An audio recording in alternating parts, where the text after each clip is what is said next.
राजनीति में जैसा दिखता है वैसा होता नहीं है और जैसा होता है वैसा दिखाया नहीं जाता।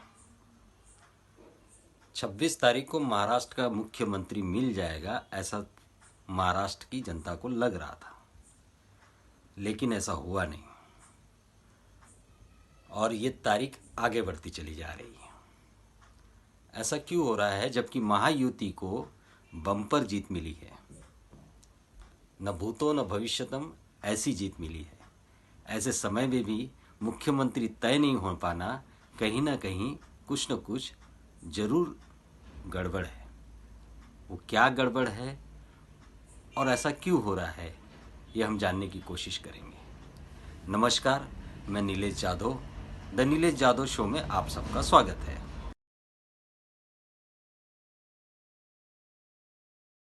तेईस तारीख को महाराष्ट्र ने बड़े आश्चर्यचकित नतीजे देखे। इस नतीजों में महायुति ने बड़ी बम्पर जीत हासिल की, जिसमें भारतीय जनता पार्टी एक बहुत बड़ी पार्टी के रूप में सामने आई, उभर कर सामने आई। वहीं शिवसेना शिंदे और राष्ट्रवादी अजित गुट को 41 सीटें मिली। कुल 288 सीटों में से 230 सीटें इन तीनों पार्टी ने ली। इसमें सबसे बड़ी पार्टी के रूप में भारतीय जनता पार्टी उभर कर आई। भारतीय जनता पार्टी ने 149 सीटों में अपने कैंडिडेट खड़े किए थे। लगभग 80% की स्ट्राइक रेट से 132 सीटें भारतीय जनता पार्टी ने जीती। इसलिए भारतीय जनता पार्टी को लगने लगा कि उन्हीं का मुख्यमंत्री होना चाहिए। इसलिए देवेंद्र फडणवीस ये मुख्यमंत्री बने, ऐसे भारतीय जनता पार्टी के सभी लोगों को लग रहा है। वहीं शिवसेना शिंदे गुट ने 81 सीटों पर अपने कैंडिडेट खड़े किए थे, जिसमें से 70% स्ट्राइक रेट के साथ 57 सीटों पर उन्होंने जीत हासिल की। शिंदे गुट का यह मानना है कि मुख्यमंत्री एकनाथ शिंदे के नेतृत्व में यह इलेक्शन लड़ा गया था, तो उन्हें ही मुख्यमंत्री बनना चाहिए।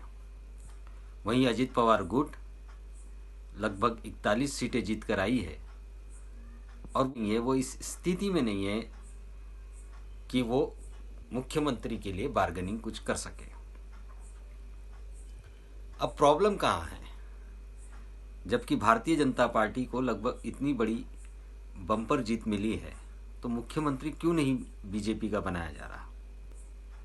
ये एक बहुत बड़ा प्रश्न चिन्ह है। ज्यादा सीटों पर भारतीय जनता पार्टी की जीत होने के बावजूद भी भारतीय जनता पार्टी के देवेंद्र फडणवीस को मुख्यमंत्री नहीं घोषित करना, ये कहीं ना कहीं कुछ बातों को संकेत देता है।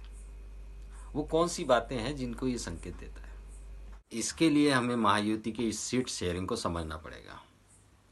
सीट शेयरिंग में सबसे ज़्यादा भारतीय जनता पार्टी ने अपने कैंडिडेट उतारे थे।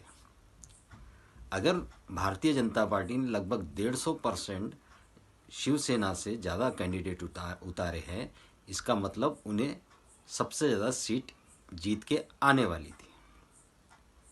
ऐसे समय अगर जीत का फार्मूला ये होता, मुख्यमंत्री का फार्मूला ये होता कि जो सबसे ज़्यादा सीट लाएगा वो ही मुख्यमंत्री बनेगा, तो ऐसे में शिंदे गुट इतनी कम सीटों पे कैंडिडेट खड़े नहीं करता।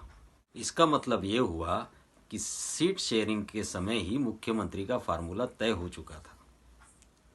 लेकिन वो फार्मूला तय होने के बावजूद अभी तक मुख्यमंत्री को डिक्लेयर नहीं करना, यानी उस फार्मूले के अंतर्गत सभी चीज़ें नहीं घटित हो रही है। इसलिए आज शिंदे साहब ने अपनी प्रेस कॉन्फ्रेंस के जरिए महाराष्ट्र का मुख्यमंत्री चुनने का काम और ये जिम्मेदारी भारत के प्रधानमंत्री श्री नरेंद्र मोदी और श्री अमित शाह पर दी। महाराष्ट्र के अगले मुख्यमंत्री देवेंद्र फडणवीस होंगे या भारतीय जनता पार्टी से कोई और व्यक्ति मुख्यमंत्री बनेगा, या महायुति फिर एकनाथ शिंदे को मुख्यमंत्री बनाएगी, ये देखना दिलचस्प होगा। आप लोगों को क्या लगता है? कमेंट्स करके ज़रूर बताएं। धन्यवाद।